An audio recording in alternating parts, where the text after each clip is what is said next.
Well, I'm hopeful that we don't have to do that for a long time or again.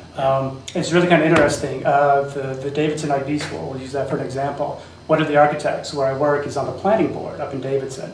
And I got to talk to him about that. And he obviously he's an architect. He loves old architecture. He's really big on that. And he's like, I walked through that school and it really wasn't that bad. And you could do this, you could do that. And he's like, and I think they could have saved that school for less money than whatever it was that they're going to cost and save and all that stuff.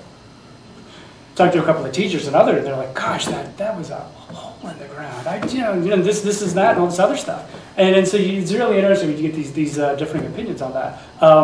But it disrupted and it really, I don't want to say tore that community, but it kind of tore that community. There's a lot of heartache up there over that decision and how that goes about in the overall, again, ramifications later on. I understand why we went about closing some of these schools. I understand the reasons behind all that. I think we can all agree from a PR or a perception perspective, it wasn't handled very well. I think there was a lot of things that went wrong with that. Unfortunately, that can't be fixed. That's all in the past now.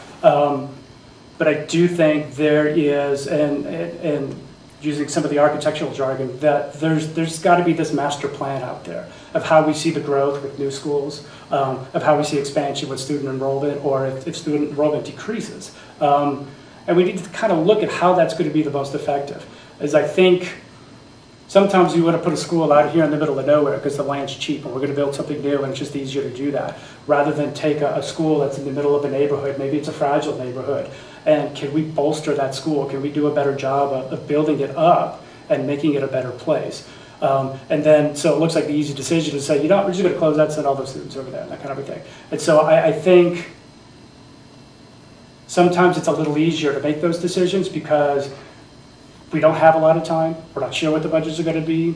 And so it's easy for me to sit here, an armchair quarterback, and say, I think we should spend more time discussing it and looking at all the ramifications of what that means and getting community input.